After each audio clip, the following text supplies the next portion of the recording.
How'd you get out? One of the guys. Why would it be 70 Bloods in your hallway after Biggie Smalls died? Actually, after Big got killed, they was probably looking for more bad boy artists. And I couldn't even leave the room till Gene Dill, the officer had to come get me. Listen to me, bro. At that time, I was young, dumb, and full of cum. Anybody who really knows me know that they ain't got to worry about nothing if it comes to the point where gunplay has to be a part of my security. I'm not going to hesitate because I never bodyguard anybody that I wasn't willing to lay down my life for. Gene Deal just dropped a straight-up shocker that has the whole hip-hop world buzzing, claiming Mase knew Biggie was about to get harmed before anything even went down. This ain't some small rumor.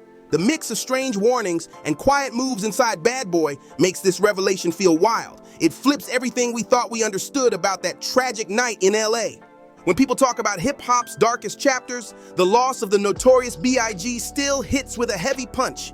Even after more than 2 decades, folks are still arguing, debating, and trying to piece together what really unfolded in Los Angeles that night. But now, things just got even more intense because Diddy's former bodyguard, Gene Deal, came through with another heavy claim. And this time, it points straight at Mase.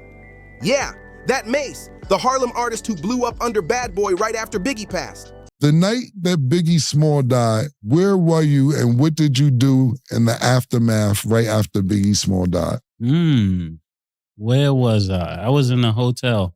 According to Gene, Mase acted like he knew something dangerous was brewing before the tragedy happened, and the way he moved in those final days had some people raising eyebrows. Gene Deal has always been one of the few from that era who refuses to sugarcoat things. He was there in real time, on the ground, running security for both Diddy and Biggie, seeing every shift in energy, every strange decision, every piece of tension between the coasts, and all the weird moments happening behind closed doors at Bad Boy Records.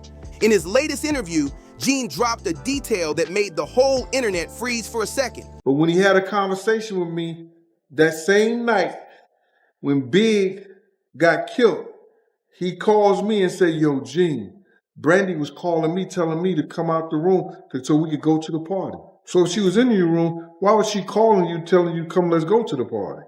He claimed Mase didn't feel good about that trip to LA, said something felt off, like the vibe was twisted. That kind of statement hit the culture fast, and people are still trying to figure out what it all really means. He told people straight up that he didn't even want to go, and at first, it might sound like he was just being careful. But once you line up the timeline, the whole thing turns eerie real fast. Biggie flew out to Los Angeles in March 1997 to push his album Life After Death, and the atmosphere was already tense. Suge Knight was locked up, Tupac was gone, and the coast-to-coast tension was still hanging in the air heavy. Biggie, though, believed he was safe. He was focused on music, interviews, and trying to bring a sense of peace back into the culture. I was actually in a hotel with a young lady. And when you heard this information, what was your next actions? My next actions? After what? When you heard Biggie died, did you stay in your hotel room? Did you leave out? Did you want to go back to New York? I actually was trapped in a hotel. Now I want to ask a question. What do you mean trapped? It was about probably like 70 or so Bloods in the hallway. I couldn't even leave my room. But according to Gene Deal, not everybody inside Bad Boy felt that same confidence. Gene said that the closer they got to that LA trip, the more certain people in the circle started acting strange. Folks were skipping meetings, switching up their normal routines, whispering things that didn't sit right. And one of the names tied to that behavior, according to Gene, was Mase. He claimed Mase told people directly, "I don't want to be out there. Something don't feel right about that LA trip." That one line alone had fans online going wild because if Mase really said that, he wasn't just talking about a bad vibe. It sounded like he sensed something way deeper, something dangerous circling the situation. Then Biggie gets shot just hours after leaving that Soul Train after party, and suddenly the questions started piling up again in ways nobody could ignore. People like Gene Deal began asking things that still haven't been answered to this day. Why did certain people at Bad Boy seem like they had an idea something was about to go sideways? And why didn't anybody warn Biggie before tragedy struck? He's been saying for years that something inside Bad Boy felt wrong during those last days before Biggie's passing, but this new claim involving Mase takes the whole situation to a different level. Mase, why you ain't go to the party? Because I was in a hotel with Brandy. Why you didn't go? Brandy told you, you told me that Brandy told you, let's go to the party. Why you didn't go to the party? According to Gene, the vibe in the crew shifted completely once they touched down in Los Angeles. People were paranoid, looking over their shoulders, and the usual unity that held the team together just wasn't there at all. Gene said he remembers Mase acting distant, real low-key, nothing like how he usually moved. He wasn't loud, wasn't cracking jokes, none of that. Instead, he stayed quiet, watching everybody and avoiding certain circles. Gene told an interviewer, "It's like Mase knew what was about to happen. I can't say he was in on anything, but he sure looked like he knew something we didn't." You want to say something, Mase? Tell us why you didn't go. Mase, why you didn't go to the party? Mase, why you didn't go to the party? The party? Because I was in a hotel with Brandy. Why you didn't go? Brandy told you, you told me that Brandy told you, let's go to the party. Why you didn't go to the party? That line alone blew up online because it sounded like Mase might have overheard something behind the scenes, something serious enough to make him fall back and stay out of the way. And honestly, that whole trip had red flags all over it. Biggie didn't even want to go to LA at first. He told people close to him that he was still uneasy after Pac's passing, but Diddy wanted him out there to push the album heavy.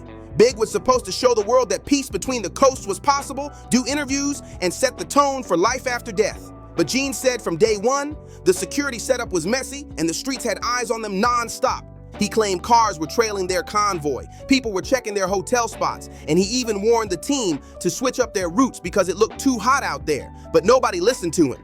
And when he finally had a conversation with Mase, that same eerie energy came right back, like Mase was moving with information he didn't want to speak on out loud. Gene's story has always painted the picture of bad boy moving way too comfortable, acting like nothing could touch them in a city that was still carrying heavy tension after Pac's passing.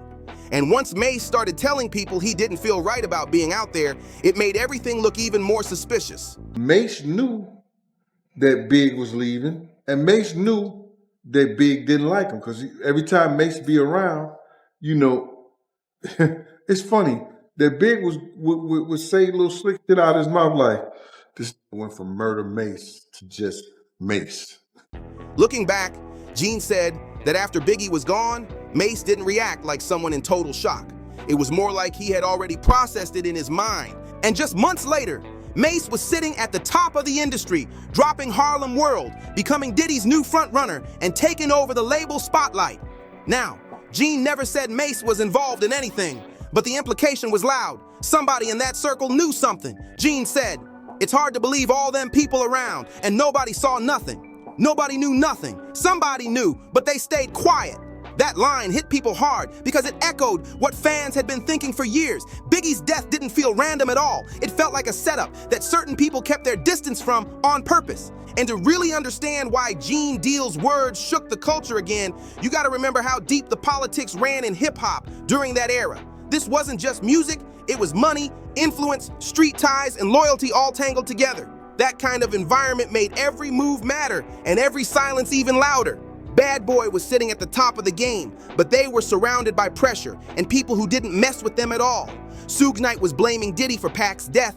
The streets were heated, and Biggie was stuck right in the middle trying to move with peace, while folks behind the scenes were moving like it was a chess match. Gene Deal said he always felt Diddy was way too focused on image and business moves to notice the danger building around them. He said, "I was telling Puff, don't let Big move around like that," but Diddy wasn't trying to hear it. He thought LA was safe because the tension had cooled down, but according to Gene, it definitely hadn't.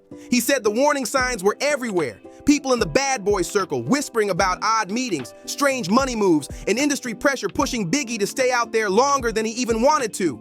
And with Mase being so close to Diddy, Gene believed he might have heard whispers the rest of the team didn't catch. That's the kind of detail that makes people stop and think for real. In another interview, Gene said Mase wasn't on the West Coast when Biggie was killed because he specifically didn't want to be out there. He said Mase stayed back, and when Gene saw him later, he got this eerie feeling, like Mase already expected something terrible to happen. Gene described the look as not shock, not confusion, just a quiet sadness, like he had been bracing for the news before it even came. That kind of statement sticks heavy with people, because if it's true, it means Mase might have sensed a setup coming, or maybe even caught pieces of conversations that made him keep his distance from the whole trip. And here's the wild part. After Biggie passed, Mase became the new face of Bad Boy almost instantly. Within months, Diddy had him everywhere. Interviews, features, tours, the whole machine pushing him front and center. It was like the moment Big was gone, Mase got launched into the spotlight, and fans started calling him the replacement, which made a lot of folks look at the situation with a serious side eye. Then you mix in Gene's comments, and suddenly those puzzle pieces start falling into place in a way that feels darker than anybody wanted to admit. If Mase really felt something was off, why didn't he say anything to Biggie? Why didn't anybody speak up at all? And why did the same people who seemed nervous before Biggie's passing go completely quiet afterward? Gene's version of events makes it sound like people were scared. Scared to speak, scared to question Diddy, scared to pull back the curtain on what was really going on behind closed doors. And to this day, Gene says it wasn't the West Coast that failed Biggie. It was people inside his own circle not protecting him the way they were supposed to. And hearing that now, especially with Mase's name being tied into the conversation again, makes the whole story hit even deeper. Now this is where things get even deeper. Gene Deal said, the real reason nobody talks about any of this is because everybody's busy protecting their money, their image, and their place in the industry. He said if the full truth ever came out, a lot of big names wouldn't be able to walk around the same way again. And when you look at how quiet everyone has stayed, from Diddy to Mase to others who were around during that era, it starts to make way more sense. Nobody wants to open that door. Mase, for his part, has never spoken in detail about Biggie's passing. He's shown love in interviews, talked about missing Big, and paid respect, but he's never addressed Gene's claims directly. Whenever that topic pops up, he switches lanes quick. Some fans say he's protecting his peace, trying to avoid old drama. Others think he's hiding something he doesn't want to say out loud, and the timing doesn't help at all, because Mase's career took off the second Biggie passed, making people connect dots even harder, especially now that Diddy's name keeps drifting into controversy. What's wild is Gene Deal isn't even trying to point the finger at Mase directly. He's not accusing him of being involved. He's simply saying Mase knew something wasn't right. And that's what makes this whole thing sound believable to a lot of people. Because Gene doesn't come off like somebody chasing attention. He's been telling the same story for over 20 years, and every time he speaks, the details hit the same. The routes, the security slip-ups, the missing reports, and the heavy silence from the people who should have had answers. And now, with Diddy facing a whole new wave of accusations, people are digging back into these old stories and realizing Gene might have been telling the truth the entire time.